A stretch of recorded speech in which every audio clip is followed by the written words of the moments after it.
hear me also outside this room on the stream. And thanks for everyone who joins via YouTube today. I'm Stefan Sindelar. I'm CEO of European Capital of Democracy. And I'm very happy that you're all here today. We host a session that is called Technology Solutions Boosting Empowerment and Inclusion.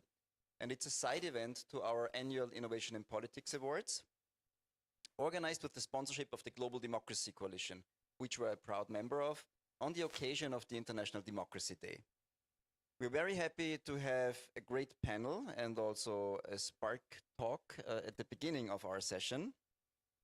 And those Global Democracy Coalition talks, side events, take place on all continents. We're hosting the European one. So this really is a global thing, and we are happy to be part of something bigger.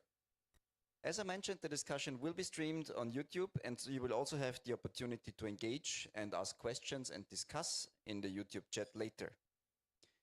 Those of you who don't know us yet, European Capital of Democracy is an Austrian non-profit organization awarding the title of European Capital of Democracy every year to a different European city. And when I say we award this title, it's actually 4,500 European citizens who make this election. We already had 3 European Capitals of Democracy selected. The first to kick us off was Barcelona in 23-24. Currently, it is the city of Vienna, and we have a representative here today, Adina, to talk about the technological approach of the city of Vienna to tackle empowerment and engagement. And the European Capital of Democracy 2026 will be in Cascais, Portugal. All the cities that apply to become Capital of Democracy join the European City Network. And we do have the pleasure to also welcome the members of the City Network that are just entering the room as I speak to this side event to the Innovation in Politics Awards. If you have connections to a city government or are from an NGO working with a city, we're happy to receive your application because, as a matter of fact and through great timing, applications are open to join European Capital of Democracy until mid-November. Today, we're looking at a bit of a different angle and topic, at 2 things that might look a bit, distant even, technology and participation. But today we want to show, because this is a bit our thing, where we can use technology to actually have inclusion, increase diversity, and bring in marginalized groups and parts of the society that are not as engaged and as connected to us than we would like to, and so make our societies more diverse and more inclusive. You know that when we talk about democracy and technology, it often has this negative touch. We all know about disinformation, misinformation, malinformation. We actually organize a game jam on this topic end of September. It's called Truth, Lies and Democracy. It takes place here at Belvedere 21, also with the support of the city of Vienna. And we want to turn those challenges into opportunities. We are absolutely sure that we can use technology and AI and new inventions for the good of society, and that we can make them work for democracy. There is a lot of talk how to regulate and how to control and the negative effects. Our part, our small take in this is what can we actually do with those tools and with technology out there. I would like to open this session with a brief spark talk by Adina Hasler from the Office for Participation and Empowerment from the city of Vienna. Adina, welcome. The floor is yours, and kick us off, please. Great. I think I will maybe, how will I do it? I think I will sit and do it like this. So, thank you so much for inviting us. I'm Adina Hasler. I'm from the Office for Participation and Empowerment by the city of Vienna. I will give you a short overview at first of who we are and what we work on, and then also affiliated to the topic of this whole event, a little bit on with which technological solutions we work within our projects, and also I have one short example because, as the city of Vienna, as a big municipality, has its own digital agenda also, which is situated in another department than ours, but both technological solutions, which I will introduce shortly, are part of this digital agenda. With one of those solutions, we work very intensely, as you will see, and one is kind of something all of us and also you now can use while your time in Vienna. So I will show you shortly. So I'm from the Office for Participation and Empowerment, as I already said. Then I start with our conviction, which I think we all share in this room and also people who now watch our session. So as you can see, democracy must be cultivated, defended, and further developed. I think, as I said, we agree on that. This is kind of the basis which we work on, because our kind of goal and aim is that we try to enable more Viennese residents to really get involved in actively shaping the city they live in. And this, of course, is always a democratic process. And we are very like young, kind of small part of the city administration, because we were only founded last year, so in the June of 2024. So we exist since not even 2 years. So everything is very new for us. These are me and my colleagues. As you can see, we are not so many, but we are working very hard to establish this new office within the city administration. And there you can also see us with our City Councillor for Democracy, which you all saw yesterday, Jürgen Czernohorski. And yeah, what are we doing? We are really kind of functioning as a hub within the municipality for city participation and democracy. So we see ourselves as promoters of participation. It's really our goal, and also the projects we do ourselves within the office are really trying to remove barriers to make participation possible also for Viennese residents who are not, or also who feel are not so heard as much as others. It's very important for us that we develop formats for people who are not so much in touch also with participation, and maybe also people who don't even know what does it mean to be in a citizen participation process. That's very important for us, and that's something we work on. Also, we aim to shape democracy actively, and also a very big point of our work is enabling projects and enabling citizen participatory work and democracy, and also, as I mentioned before, people who were not so much in touch until now with these processes, that we also try to include those people. So very shortly, you see a lot of projects we do. Important also maybe, and then good info for you is also that our office is kind of here in Vienna through this democracy year, while we hold this title of European Capital of Democracy, that we are kind of the organizers of this year. So this also falls into our office. But we have a lot of other projects we are doing ourselves, because, you know, the city of Vienna itself as a municipality has a lot of, and also a long history of city participation projects. So in the field of city planning, as probably in many other countries and cities, there's a long history of citizen participation projects, and also in the area of youth and kids, of course. But we are specifically kind of the, I don't know how to say it, kind of the birth or the project where the office derived from. You can see it here is the Vienna climate team. It first started 4 years ago, and it's a project which always takes place in 2 to 3 Viennese districts. And the aim is to really include citizens in every step of this process. So there is a certain amount of money from the city council and the specific district, which is budgeted for this Vienna Climate Team project. And then it starts with the citizens itself, who can submit their ideas for a climate-friendly and climate-fit district. So I will tell you later, because there we also use like an online tool to engage online participation. And then we have workshops with the citizens from the district and experts from the city administration to try and find out which of all those ideas and projects can really be come reality.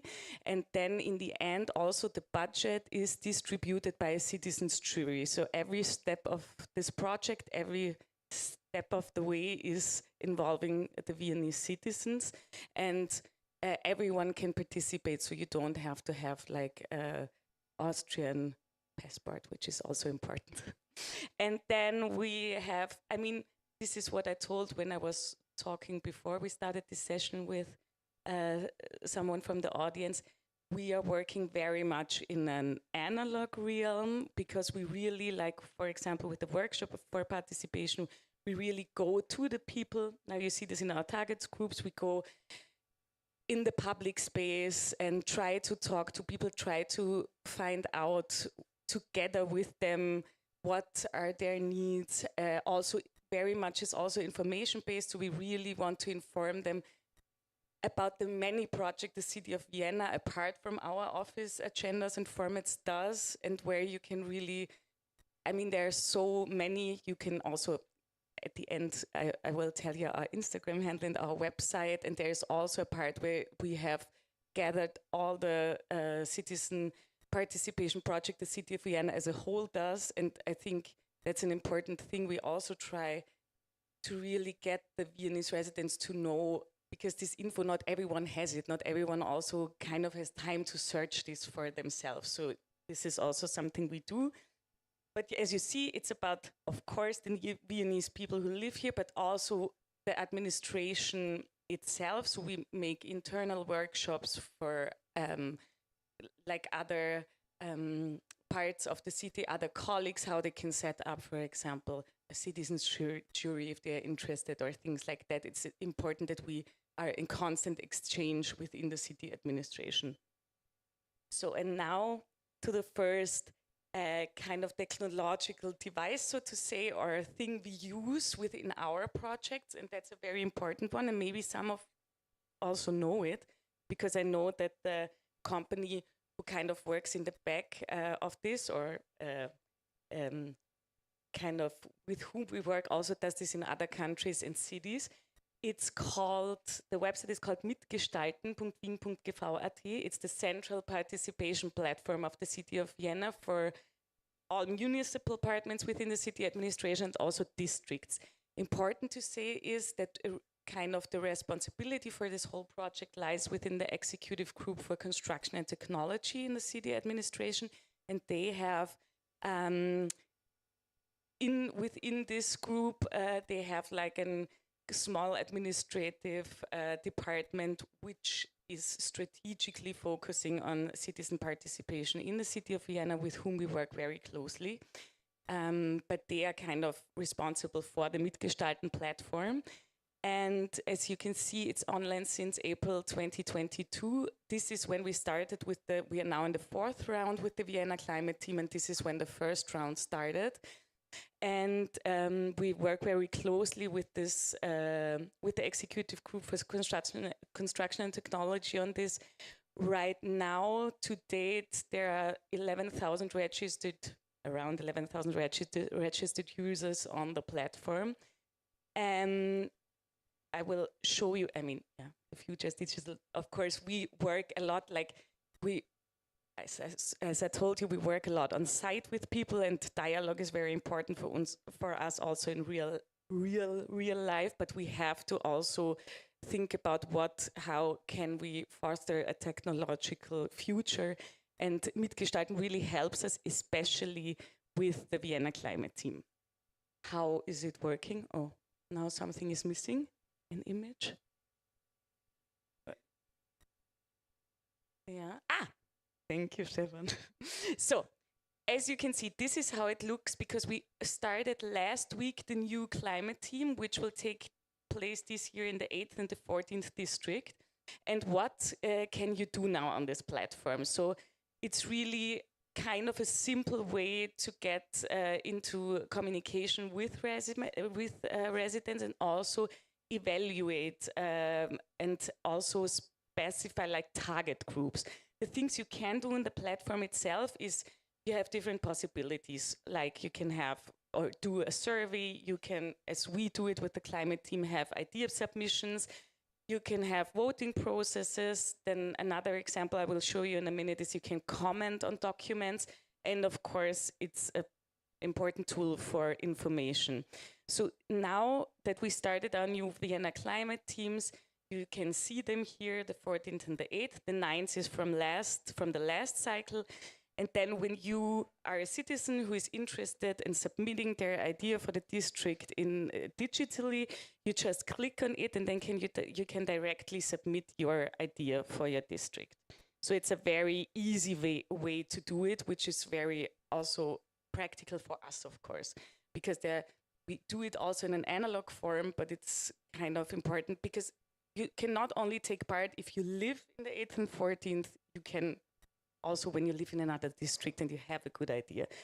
So this is one project we have on the platform, and we work very closely on this with our colleagues who are responsible for it. And it's also very valuable for us because you can really you can really also stay in contact with your target groups, because for the idea submission you have to register and have an account. That's not for everything the case. For example, when you I think the youth and kids department, they at the moment have a survey, and often the city planning, then you can just participate as a resident without registering or logging in.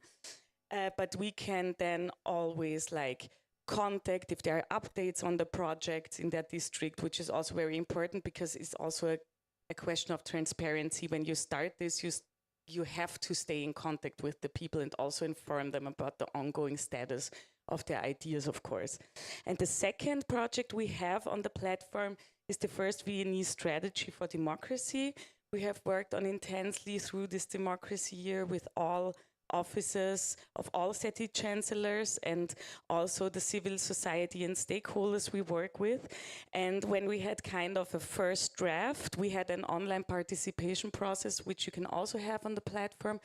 So you have your PDF uploaded, and then the citizens have I think we had it 3 or 4 weeks where people can comment on the document so that we can get feedback and still integrate what people want to see kind of in this framework for democracy for the city administration. And this worked also quite well. We are now in the process of finalizing, of integrating the comments, and then it will go to City Council in October to be kind of presented there. So these are the 2 projects we have on the platform. And then, as I told you, I will shortly also give you a glimpse on something you can also use, of course, this platform, but what you can use when you stroll around Vienna now, which is also, I think, quite a nice thing the city has developed, which is the responsibility lies within the municipal department for information technology. But this is also when we are out in public space, often tell people if they have something they kind of want to tell the city, then they can use this app. It's called Sag's Wien app, and you can use it anytime. You don't have to register, which is also kind of good, and it's one barrier less. And there are different categories when you go into the app, and you can kind of, at any moment you realize something in the city which you want to kind of want to get fixed. For example, I had it in the street where I live in the 15th district. There was a big city planning project which is now in finalization, and then I don't know, some city lights are not working, and then you can immediately make a photo and send it on the app. And this is really working very well, that this gets distributed to the responsible municipal department within the administration, and it's fixed within really, I think when I sent it, I think it was fixed in 2 days or something. So this works really quite well. And I think this also fosters, of course, some kind of inclusion, because you also feel heard. And I also think that's,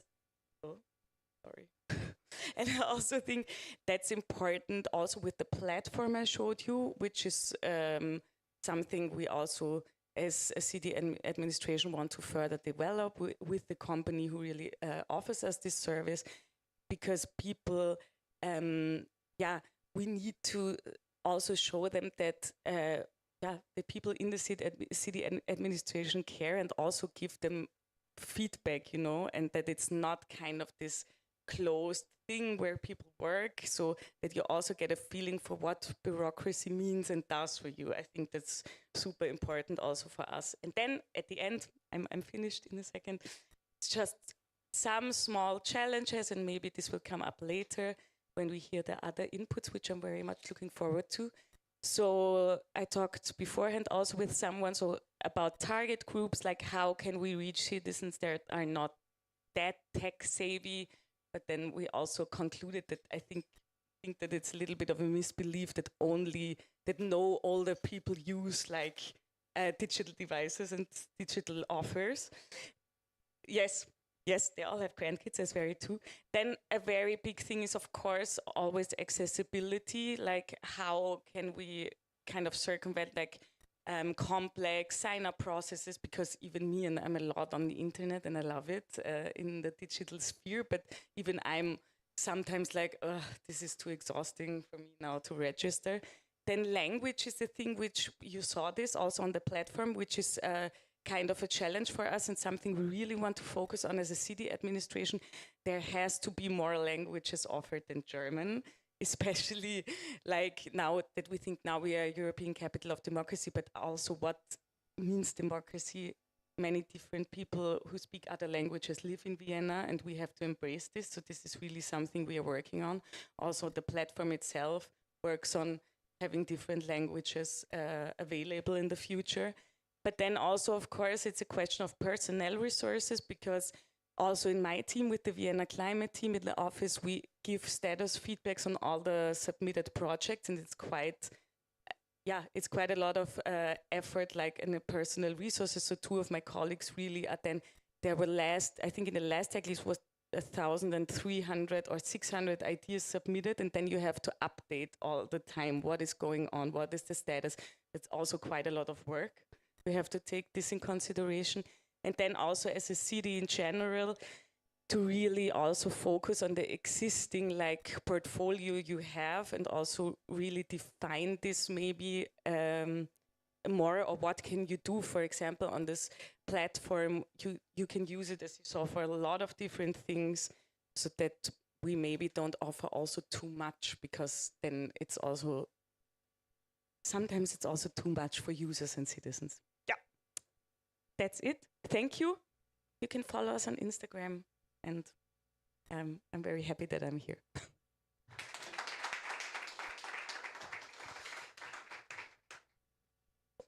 Thank you, Adina, and please stay with me for the questions. I want to start with something that I really found amazing. When you started the Office for Participation, there was no office. Yeah, very true. Yeah, could you, because I think that's a bit paradox, and could you briefly explain why this is the case? Yes.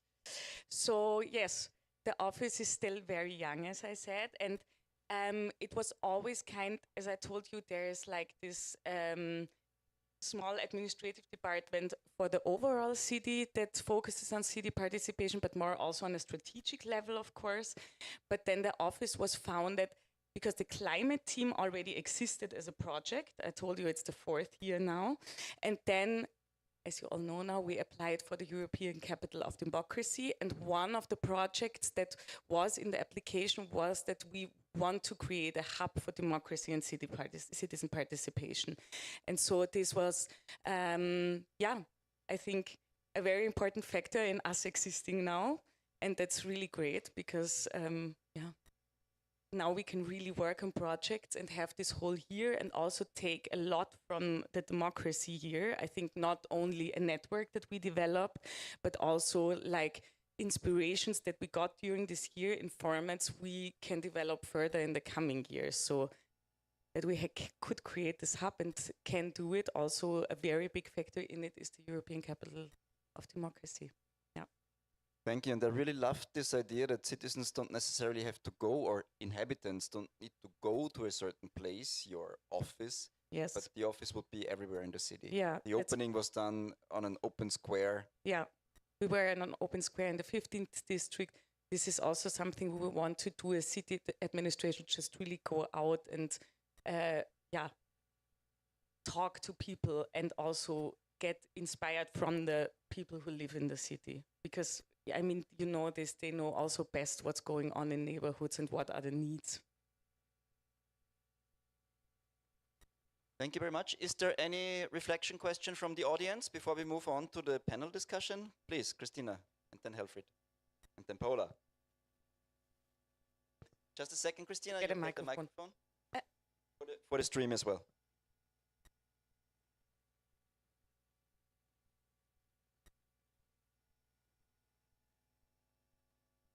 Thanks. I'm from the Innovation in Politics Institute. I'm really interested in the technologies you used. So one question of mine would be, how do you work actually with the data you're collecting all the time, especially given that I'm guessing that you're already thinking about using AI in the future, and the basis of AI usage is having a good data quality at hand. So that would be one question. And another would be, like, how do you select the topics which the, citizens can actually participate in? I just saw that you have a lot of in climate protection, and I found this really interesting because I heard also yesterday at the conference a lot about participation models which usually begin in the environmental sector. Qashqai's has a great project there as well. And I wonder, what is your guess? Like, is it just like people are most engaged with this topic, or how do you use the topics on your platform?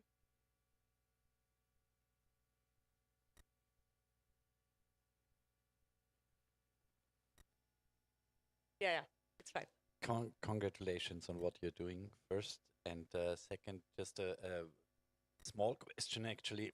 when you have the citizen participation project on the district level, and there is an online tool as well, can you distinguish then between the inhabitants of the district and the rest of the comments that come from other districts from somewhere else? Is that possible to you? Okay.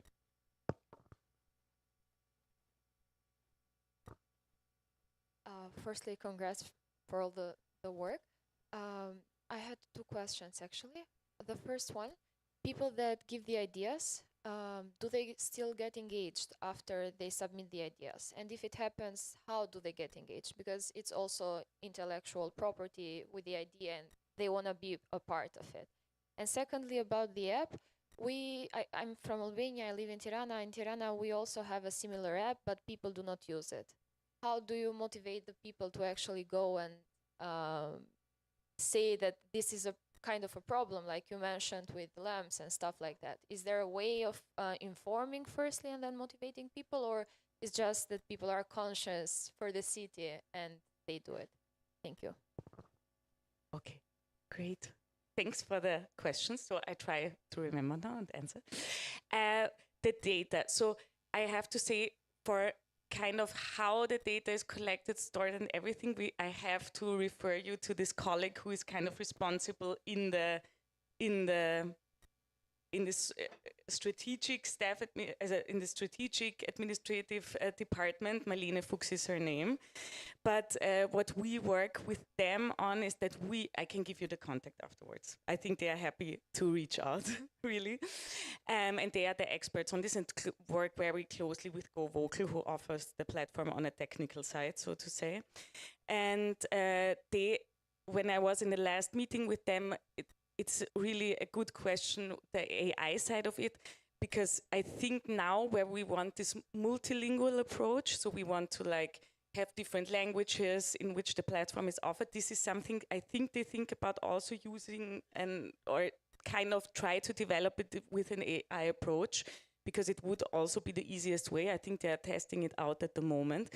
And the data, when you submit an idea for the Vienna climate team, there you have to register and you have to submit some of this is what we defined in a long process. A colleague of mine who is responsible for this, with a colleague I will give you the contact of, they kind of developed what do we need as information, like also what Helfried asked. So in which district of Vienna do you live? So where are you a resident? And then also we need like the age group. We need to kind of see also the demographics a little bit, because that's very important for us. And that's also this connects a little bit to the topics we select for our formats.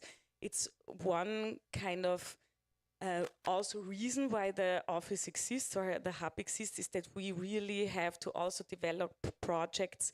We come from the Vienna climate team, but we have to develop projects to really engage with people who are not in touch with citizen participation until now, and also with people who don't have the right to vote in Vienna, because that's a big issue here, and this cannot be solved on the city level. But still, we want, of course, that people know that they can actively shape their city, even though they don't have this fundamental voting right here.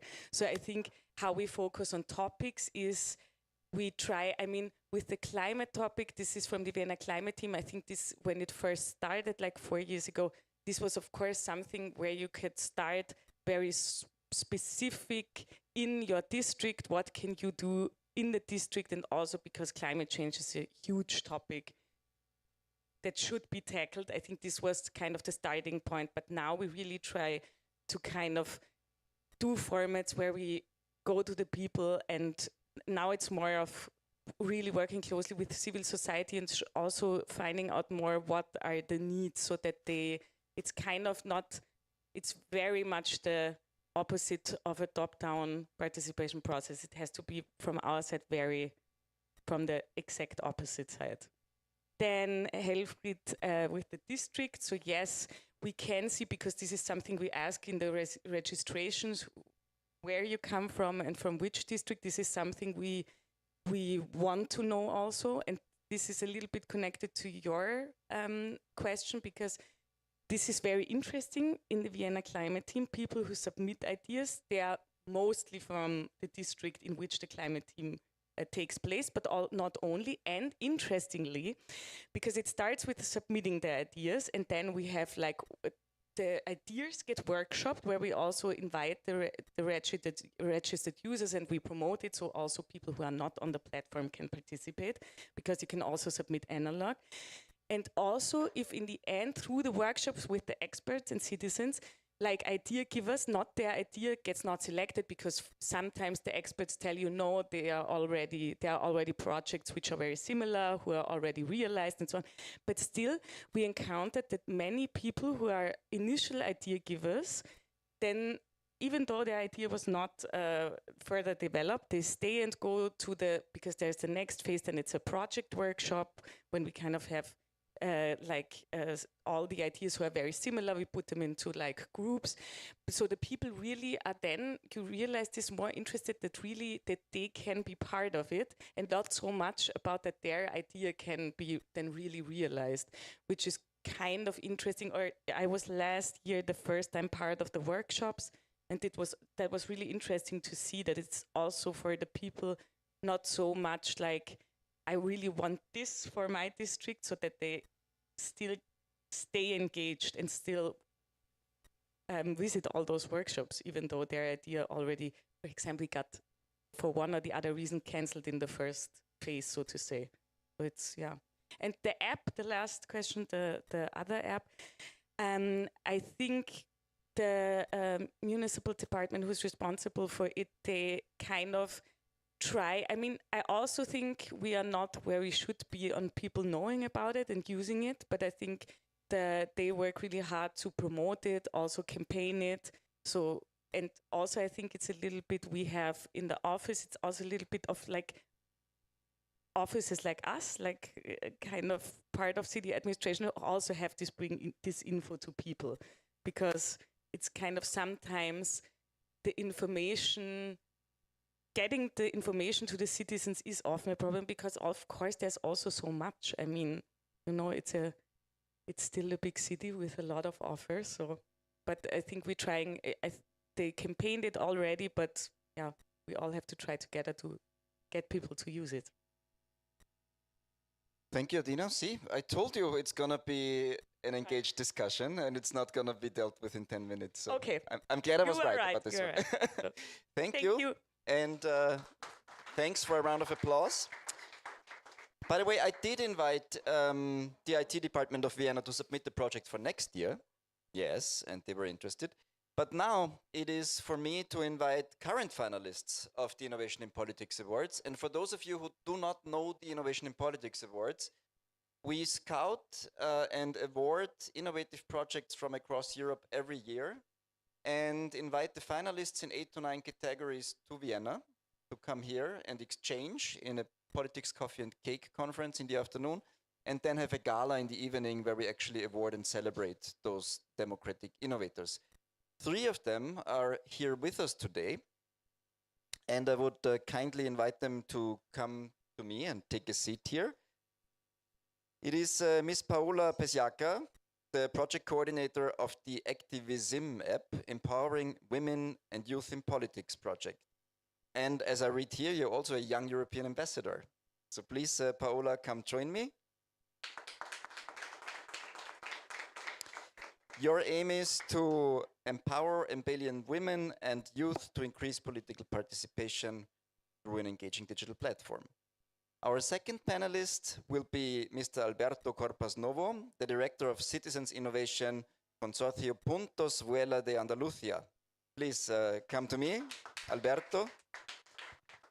And the Puntos Vuela network bridges the digital divide in rural Andalusia by empowering communities with free digital skills training and access to technology for social and economic development.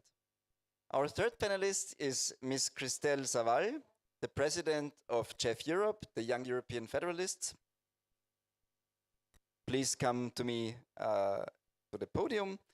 And you ran the Your Hope campaign,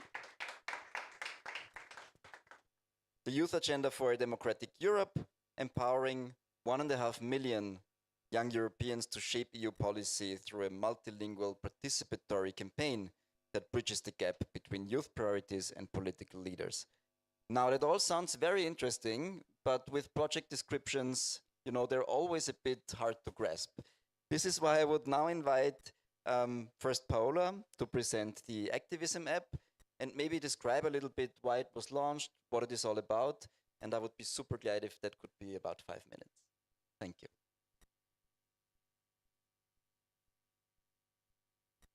Hi, everyone. Good morning one more time. I hope everyone is enjoying it.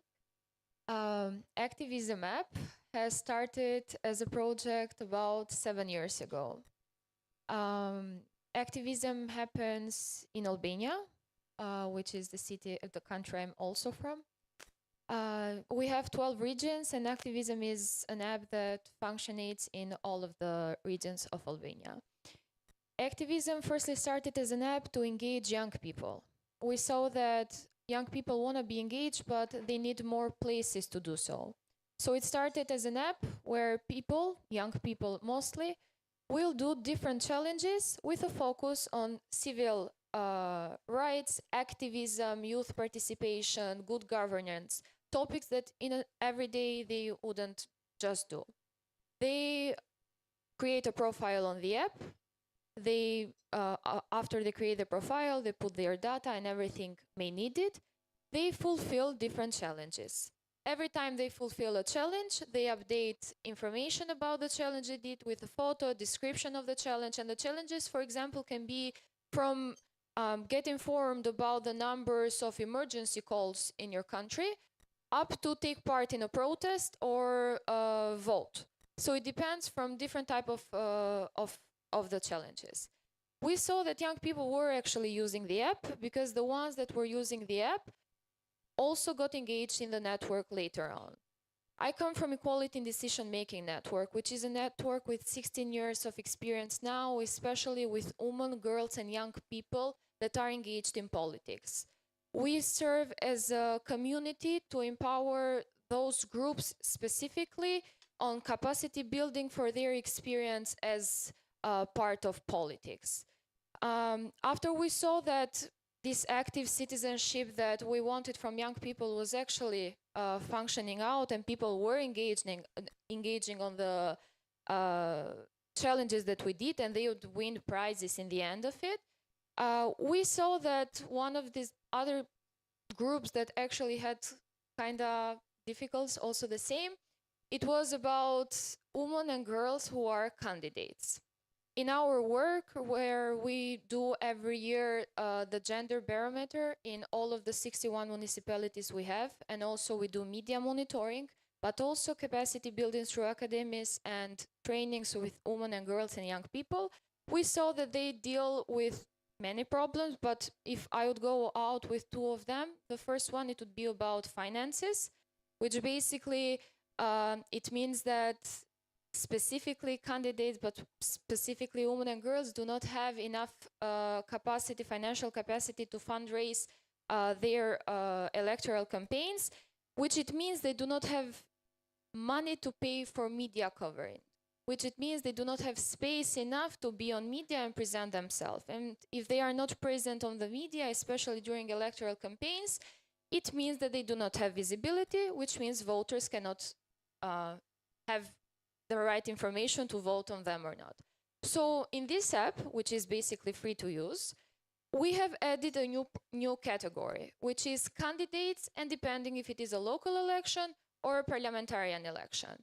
When you go on the app, and there is a video, okay, which you can also see, we'll see in a bit. You go on the app, you click this category that it says election, it shows you a map of the country, and then you decide if you want to see a region or a municipality based on the type of the election. I'm taking the example of the councillors' elections. You go, you select a city, for example, Tirana, which also is the capital. You click on the... Yes, sure. Okay. You click on the city, you select a political party.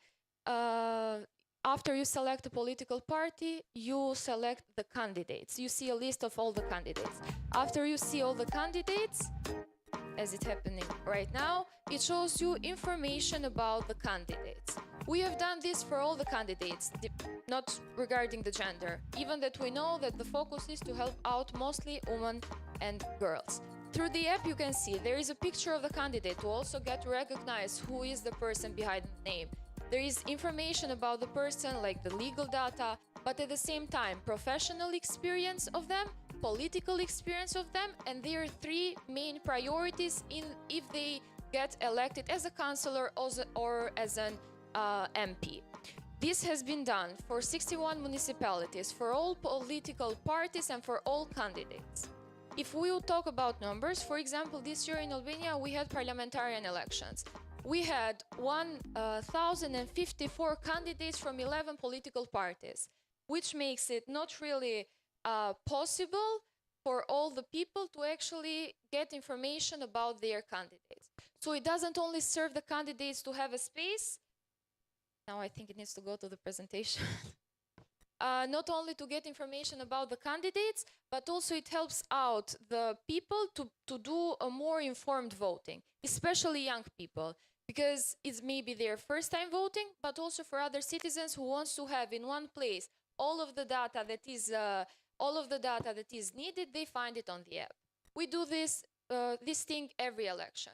The results have shown that actually it has helped out people to do a more easy voting, to do a more informed voting, but at the same time to know the candidates who are behind the faces and the logos of the political parties.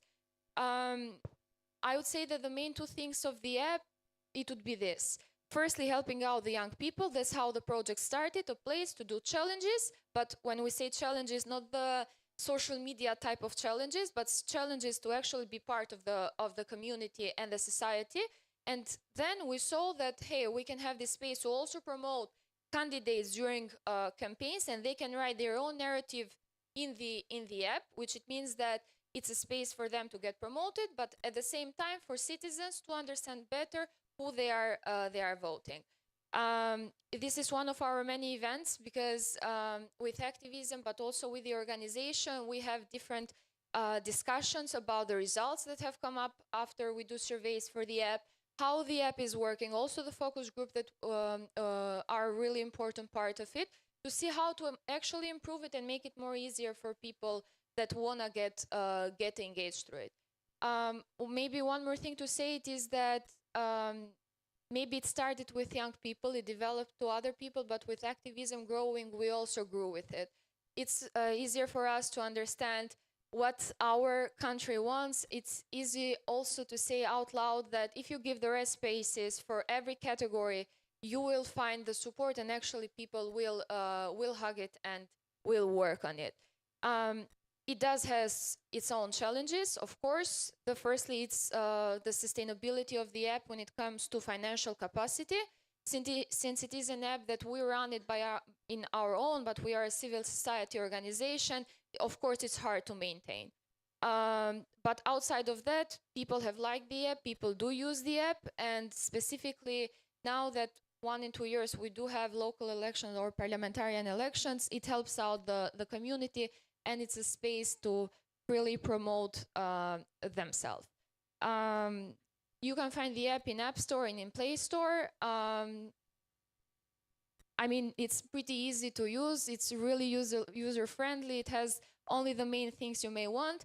The plans for the future are, of course, to even make it more friendly using for everyone, to, of course, adopt to new technologies, especially with the use of AI right now, and why not to go beyond Albania and maybe in the region.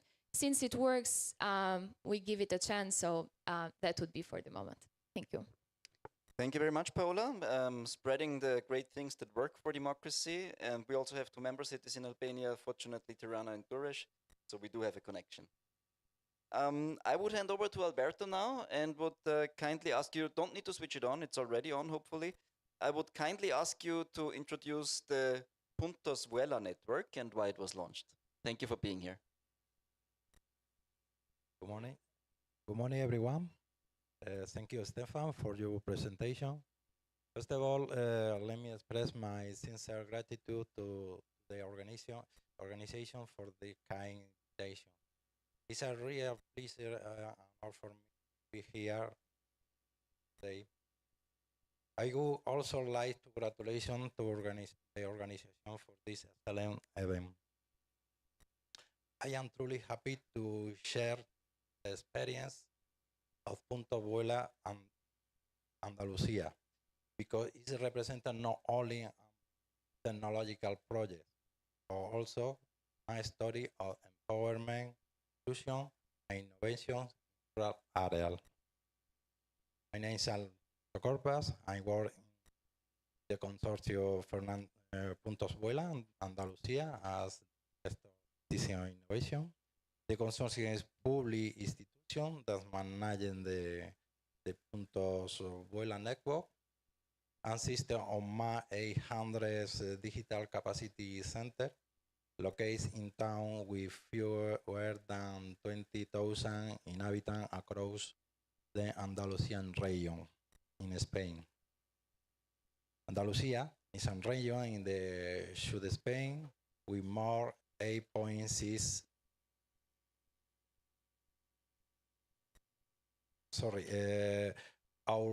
our motto is simple: making close, aiming far. Andalusia is a region in south Spain with more than 8.6 million inhabitants and hundreds of small towns, many with fewer than 20,000 people. The challenge is clear. How can we guarantee inclusion, innovation, and equal opportunities for citizens living in rural areas or less favored areas? Our solution is the Puntos Vuela network, more than 800 smart space for digital learning and working.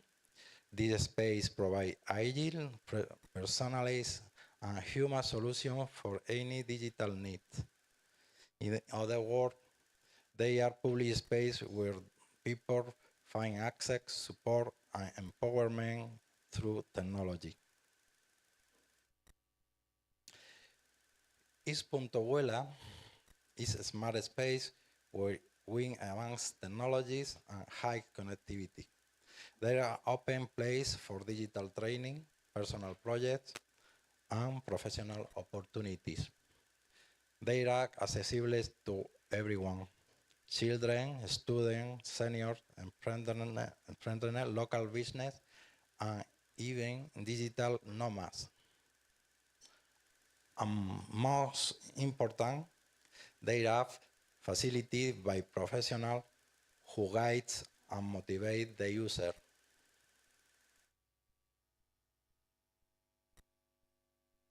Puntos Vuela is not only about technology, it's a powerful instrument against digital divide and democracy challenge.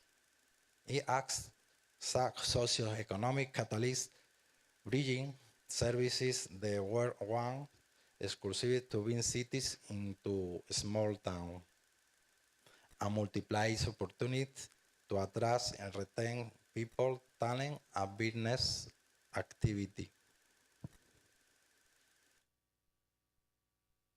Each Punto Vuela offers Wi-Fi, co-working space, and fun lab to experiment with robotics, drones, 3D printers, and virtual reality. There are interactive whiteboards, tablets, laptops, and digital tools for learning. We also provide access to e-administration, healthcare, and financial services. We innovate with new resources, such as the Eco Corner, and virtual advisor that help extend the life of your device, or active bags for VR experience.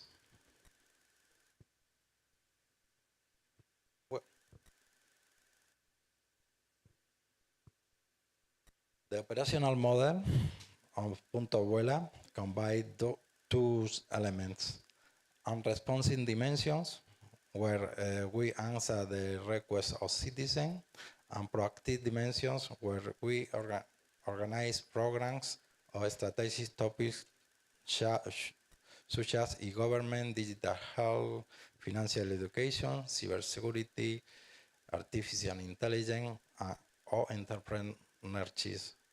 The balance guarantees that every community receives both immediate support and long-term empowerment. How do we arrive here? What? It started with the strategy, the digital revolution of Villia 2021-2025. The strategies transform the former Guadalinfo centers created in 2003 in the next generation's Puntos Vuela. With an investment of more than 50 million euros, we modernized facilities, training, equipment, maze, and communication. Today, the Consortium Puntos Vuela manages the network with the support of the regional government, 8 provincial councils, more than 800 municipalities, and 60 NGOs.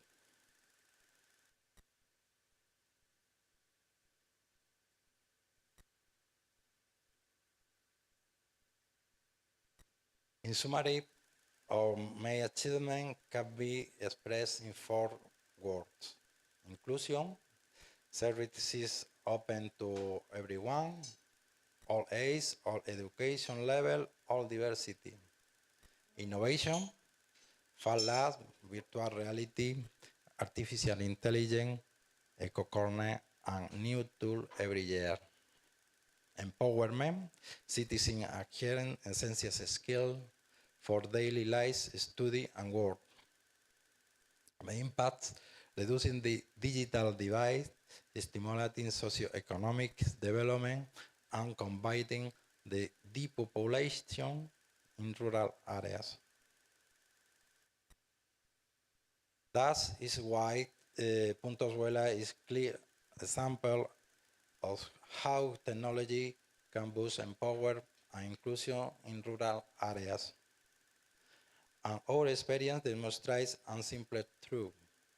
when technology is inclusive and human-centered, empower people, and strengthens communities. To conclude, Punto Vuelas is a unipublic initiative that combines technology, inclusion, and innovation to empower citizens and communities. I warmly invite you to visit Andalusia and experience Punto Vuela in person to see how inclusive technology can transform society. Before closing, I would like to show you a short video. I think illustrates better than words that Punto Vuela is all about.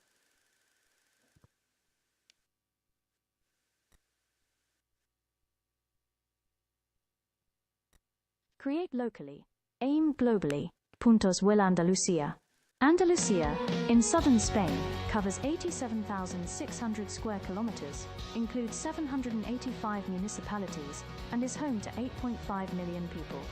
With over 760 smart spaces for digital learning and work, a public network to bridge digital divides. Future is green, digital and connected to rural areas. Strategic coverage. A Punto Vuela center in every town, with fewer than 20,000 inhabitants, as well as in disadvantaged urban areas. Connected hubs, empowering local and regional projects through a network of interconnected nodes. At Puntos Vuela Andalucía, you can access digital training for all ages, get help with e-government services, explore training in artificial intelligence and emerging technologies, benefit from digital services in healthcare, finance and more, and take advantage of spaces and resources for digital nomads. All of this with personalized support and expert guidance to help you move forward. Spaces for everyone, tailored for each individual. Puntos Vuela offers learning, connection and working spaces for both residents and visitors of all ages. Open to students, professionals, digital nomads and small businesses alike, these centers are designed to support diverse needs and ways of working. Puntos Vuela Andalucía, a public network funded by the Andalusian government and 8 provincial councils, with the participation of 700 municipalities and over 60 NGOs. Create locally, aim globally. Thank you very much. Thank you, Alberto.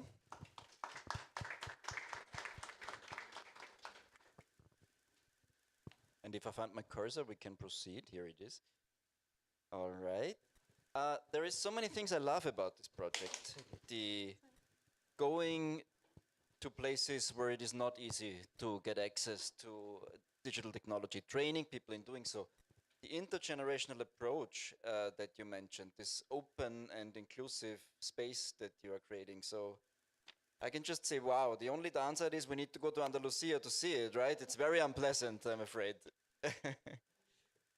And that's the great thing about the City Network. You get to see so many projects right where they are developed and used, and this is inspiring. I cannot even explain you how inspiring it is. You need to go, you need to come and join those ECN meetings one day. With this, I hand over to Christelle, and please introduce to us the Your Hope campaign that you were running and reached an incredible amount of people. Also put the slides on? Yes, I think they're there.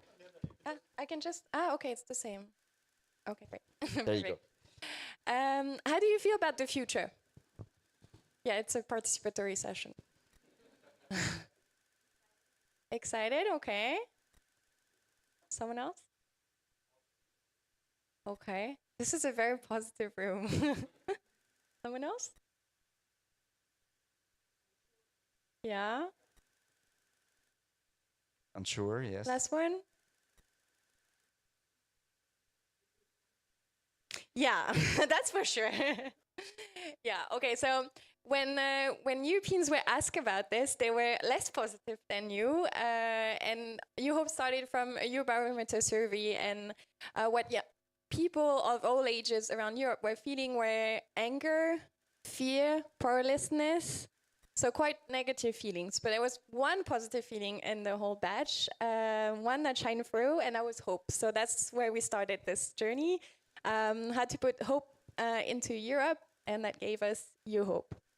So we started by partnering up with make.org. And when I say we, I mean the Young European Federalists. We're an organization of 10,000 members across 37 countries, so in what we call EU countries and future EU countries. And we advocate for civic education. And every 5 years, we do a big campaign for the European election. And this year, this time we partner up with make.org, as I said, and a vast coalition, as you can see, from all over Europe. And we started with something different. We wanted to ask young people what they wanted for the future of Europe. And we wanted to ask that in a very clear fashion. What is the, what's the hope? What should we do? So we started this consultation by asking young people to answer this. What should we do for the future of Europe? And we started this on a platform. It was a bit like Tinder. You could swipe yes, no. Well, it's not swiping, but you could be like, yes, no, I don't like too much. Proposal. And the proposal were not things we put or categories we put. It was only what people wrote on the platform. So young people were writing their own proposal on the platform. In a multilingual platform. That was what was interesting, is that we had proposal from 27 European member states. So all of them, all the proposals were translated into almost every single language, official language of the European Union. And the idea was that you could react to other people's proposal to say if you like them or not, and you could put your own. And we got more than 5,000 proposals and 1.5 million votes on those, so it was quite massive. And we got results that are statistically significant. So that's interesting, because we wanted also to suggest something that would inform us really about what are the proposals of youth. And we didn't want something that would be just a survey, but something we could use afterwards for advocacy. So that's the first phase that you can see here. So the question was, what are your ideas for building together a Europe that can respond to future challenges? And people had a lot to say. And the result of these questions is the agenda of hope. So that's 15 proposals that are consensual among young people. And I will show that in a minute. And we also had proposals that were really debated and had a bit of a 50-50 angle on this. I will also show you that. And what did we do with this agenda is that we brought it to the ground. We brought it to the streets to talk with people about this. We brought it to decision makers. We brought it to political parties, and we asked them to react to every 15 proposal and say what they wanted to do about this in their program. And we put that on the website. So we had a lot of workshops around Europe. We really went to do civic education about why vote. And a lot of people that participated in the platform, they said that it was the first time someone asked them what they really wanted. And our commitment was to bring that to the decision makers, so to get young people's voice heard. And we had like this big outreach campaign online to try to get people that were not from our network. And that's also why it's not about all federalism, otherwise you would see it. It's about what young people from all ages, all backgrounds, all cities, countrysides, etc. Around Europe went. Main topics, so top one topic was institutions. So that was quite surprising, because young people are famous for not being interested in institution, and it's not because we're famous, it's because we're miscategorized, because actually young people understand that institutions are the way to get their ideas through. So I think that was good to also have this, then economy and environment, and that was more to be expected, let's say. So this agenda, so I told you 15 ideas, consensuals, statistically representative, and then we also have the divisive ideas. That is very small, but basically the idea is that, yeah?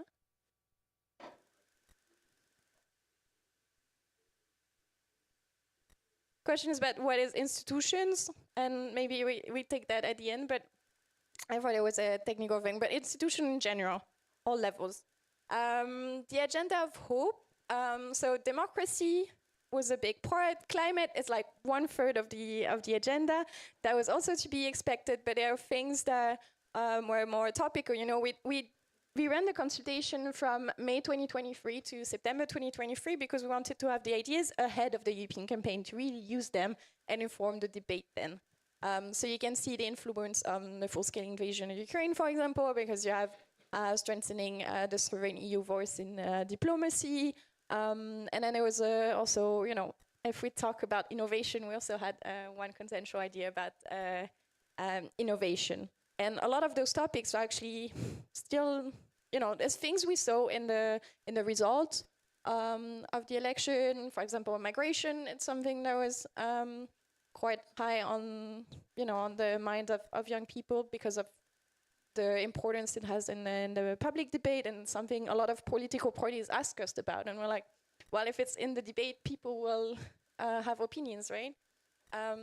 And for example, Made in EU, which is one of the proposals, it's also something that was in the State of the Union speech of von der Leyen a few days ago.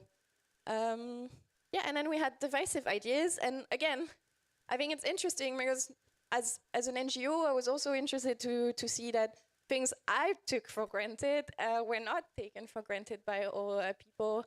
And it's about, you know, youth is not one category. So you see the debate in the youth here.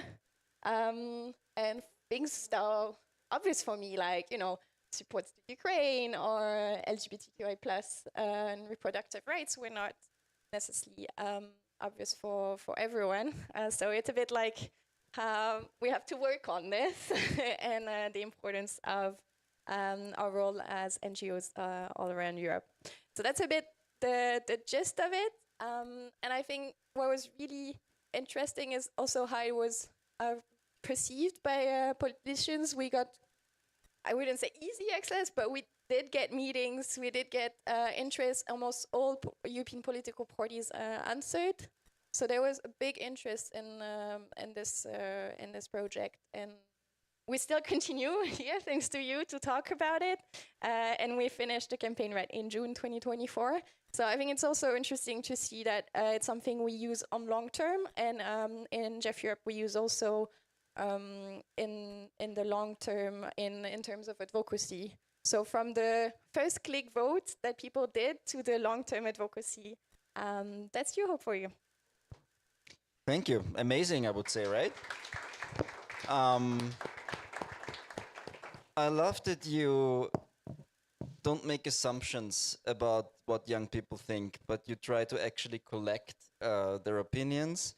And as you say, it's insightful because young people are not apolitical, as it is often claimed.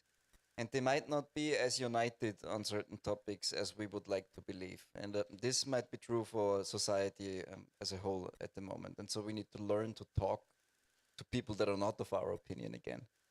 So thank you for this great, impactful campaign. You're all experienced panelists because you used all the time we had for your first answer.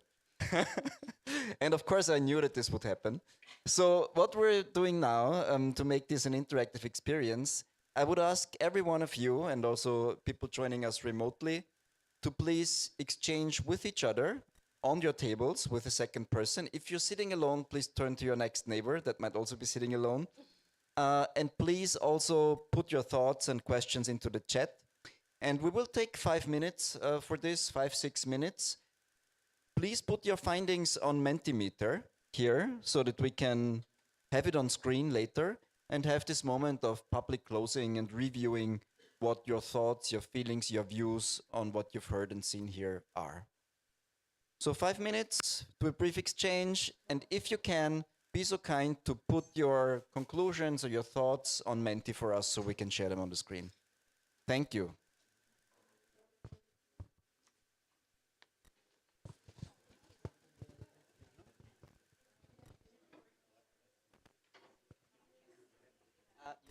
You need to lift the quote here.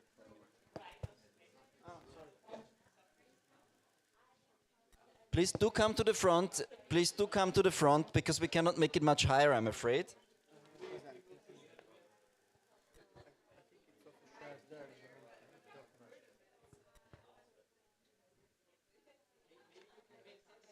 Yes. Dear panelists, maybe if you could help us show the QR code to everyone. Thank you. And everyone joining us on YouTube, please do use the chat and also, you know, feed Mentimeter with your thoughts.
So, one of the most unpleasant tasks as a moderator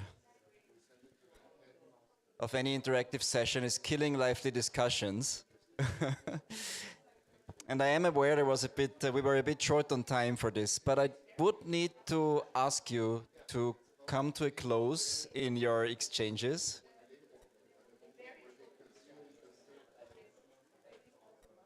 Ladies, gentlemen, there is more time to exchange outside with a coffee for those who do not join the women's brunch at 11. But they also need to bring up the screen from this room, and I don't want to be the reason for them to start with a delay. As I said, I hate to cut interesting discussion short as a moderator, but we would want to show what you actually said about the questions we discussed today. The first Mentimeter slides are a bit on you as a group, as an audience, where you're from. And we can see that it's an interesting mix.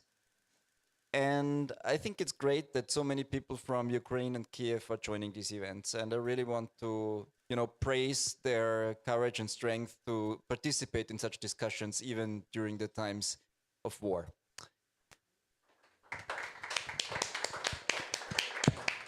Because as our friends in Kiev and Ukraine always say, democracy must not be the first victim of war. And that is harder than it sounds, because oftentimes you switch to authoritarian modes and it's easier to govern in times of war without democracy sometimes.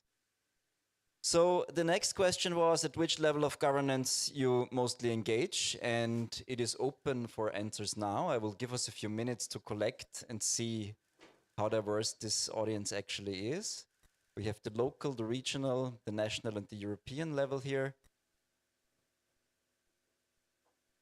And also, this is something that we see at the awards and was mentioned in many feedbacks on yesterday's gala. The local level is a very important one to drive European innovation. And connecting those different levels often works best in inspiring each other and creating a maximum of impact.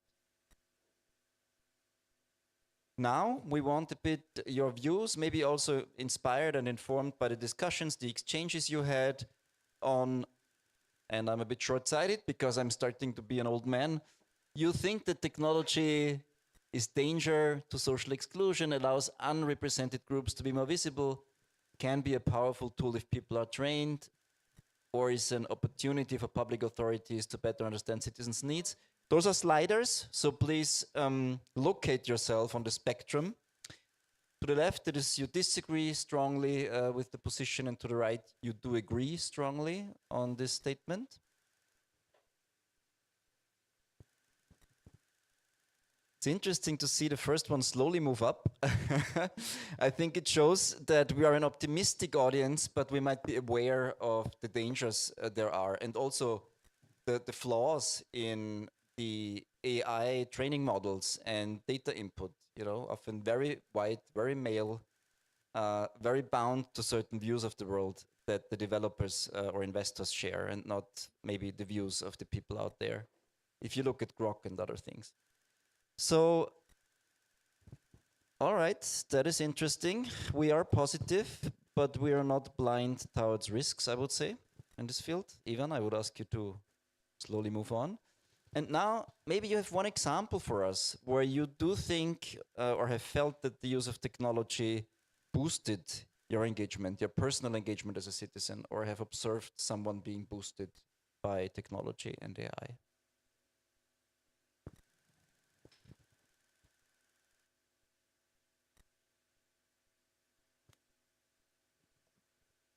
I see a few thumbs up. I like them, of course. Always good. Don't think there's a thumbs down, so saved ourselves some trouble here.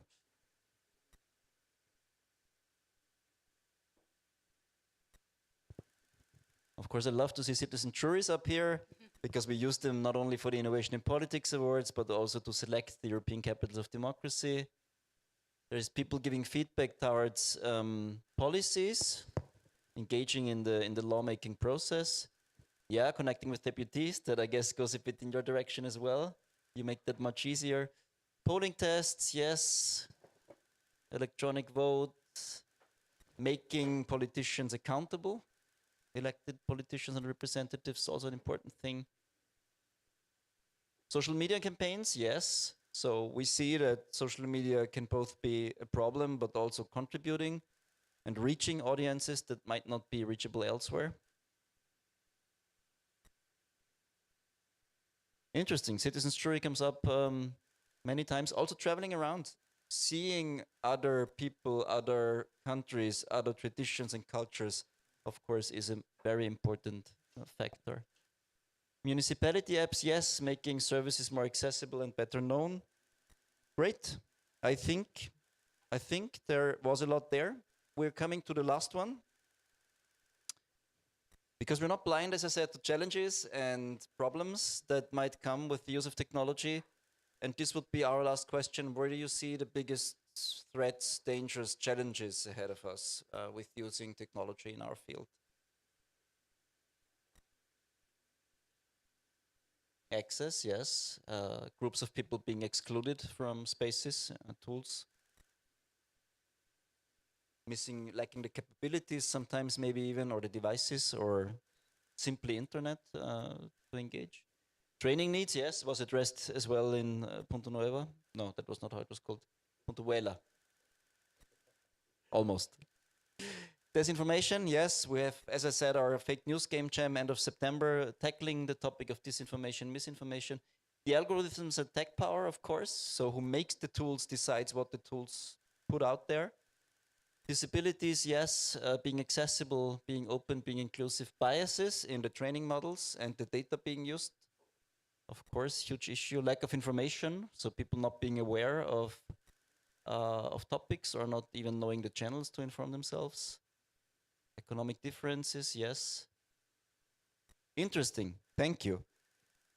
I can just say that I learned a lot today and that I go out of this session being inspired, and I would ask you, all of you, also on YouTube, how you go out of this session today and what you take with you to wherever you travel next. I thank you. I think the screen also decided they went to sleep. I thank you for being here. I thank all the panelists and of course Adina for her Spark talk. And I apologize to the team in the back who facilitated this event for the delay because we had promised to finish a few minutes early. And of course to Ivan who prepared and organized the whole event. Thank you everyone. Safe travels. Thank you for your insights. We will share a report about this event with all of you and the contacts. Thanks. For all the ladies, there is a women's brunch upstairs, please. Don't miss it. It's in Dachboden, the top floor. Very nice space, very nice view. Enjoy.